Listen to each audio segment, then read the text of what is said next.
Well, after Stargirl had what is easily its best episode of the season was Shiv Part 2, they follow it up with one that's, granted, is not on par as good as that one, but it's not bad, and it's actually understandable, a follow-up to it, in that it's a bit more of a quieter episode, and that the last one, you know, the powers of Henry is the new Brainwave has come forth, and he explores this. He learns this. His father kept a video diary, and he's watching all the old tapes, and you get a little insight into the original Brainwave and all of that. So it looks to me that they are following the story more or less as to what happened between the father and son of the both brainwaves,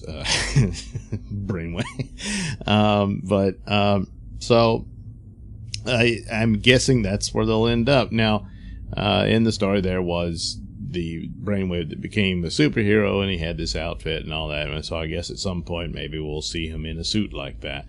But of course, there's the difficulties that, granted, is born out of the high school soap opera. But it fits in, and now it quite well works with what they're going for here. So Yolanda, of course, is mad at him, is all angry and hate him because he broke her heart and betrayed her and all this sort of stuff. But somehow, some way, Stargirl sees the good in him. Because I don't know. I mean, it seems like Yolanda would be the one, because she did witness him feeling bad, you know, about his father and everything. And but it's also his loyalty and love for his father that Stargirl, Courtney, here sees that. So, you know, she's giving him a chance, and she's thinking she can win him over to their side and help them in their struggle against the Injustice Society. So, because of his mind-reading abilities, he's being clued in rather rapidly, but that's understandable given what he can do. And, of course, he's kind of experiencing the same thing his father did. So his father, they demonstrate how he experimented on himself to get these powers, and it worked. And he nearly gets mugged and ends up killing the guy who mugged him. And after a while, his powers drive him insane. Basically, he reads people's minds and he hears all their nasty thoughts. And he becomes convinced that people are all monsters, and his son has a similar experience on all this. So this fits in with where is he gonna go? You know, a lot of things are pushing him towards the dark side, but then if he reads their minds, I wonder what's he gonna see there and about what they want to do. But on the other hand, if he becomes more convinced of what his father's view of humanity, then he would probably think the Dragon King's machine is the way to go, that people need to be controlled and changed to think the way they're supposed to think according to the Injustice Society. And so there you go. And the other little tidbits for the show is there. You explore a little bit of Icicle and all that sort of thing. And then Courtney figures out who he is, albeit in a kind of silly way. I mean, maybe it's just because out of habit, Icicle doesn't notice that she hands him a very hot, I don't know, what was it, a tray of casserole or something like that. But she just pulled it out of the oven, and he just grabs it, and it doesn't affect him. So she's like, oh, God, oh, he's Icicle, you know. Plus, boy, he looks just like Icicle. I mean, sure, he's got that Iceman thing over his face, but still, it's the same guy. So anyway, and I would have thought Dugan would have recognized him, but I guess he only saw him in his ice form.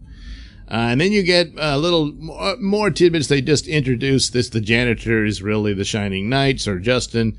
And Pat talks about how they were members of the 7 Soldiers of Victory, even though they were 8 members. But I don't know, do they really count sidekicks? But anyway, and of course Justin was a part of that. So it's not only that's this other group that they were involved in. So it leaves it open that some of these guys are still alive. You just don't know where they are. We know where Justin is. He's apparently suffering some sort of amnesia and working as a janitor in the school. And boy, what a coincidence that is. So then you got to kind of wonder, is there something to that? Why is he there? And has he been deliberately had his mind wiped so that someone like Brainwave can't figure out he's there? And that might be the case, and that the 7 Soldiers of Victory will show up at some point. I don't know. Or one of them anyway. Or maybe someone like Dr. Fate. Where's he?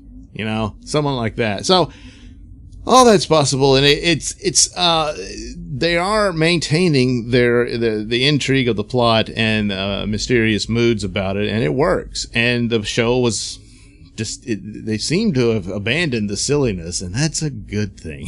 It's little bits of it, fine.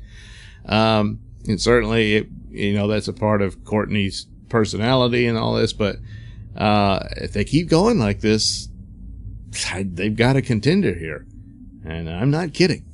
Now, nothing on par of masterful excellence as other shows that I review here, like Expanse and Tales from the Loop and Dark. Those are in a whole other stratosphere that little Stargirl I just don't think will ever get there.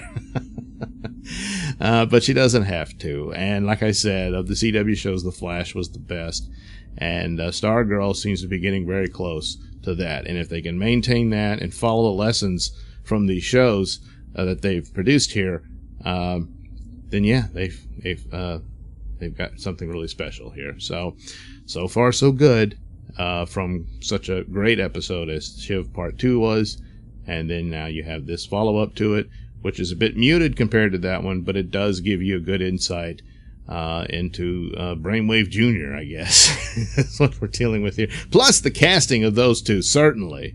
The father and son, I don't know if they really are related or not, but those two really do look like family. Maybe the father's a little too young to be the father, but hey, well, he was messing around when he shouldn't have. But anyway, there you go. Brainwave, a good follow-up to Shiv Part 2 for Stargirl. All right. Thank you for watching and listening.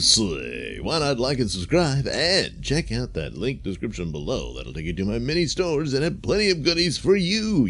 Hats, mugs, stickers, posters, all that goody stuff. Plus, you can head over to indieplanet.com and pick up a copy of my comic book Night Night. Oh, yeah.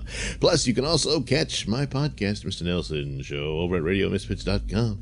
And you can also watch my videos on my channel at BitChute. That's the Mr Nailsin channel on BitChute.com.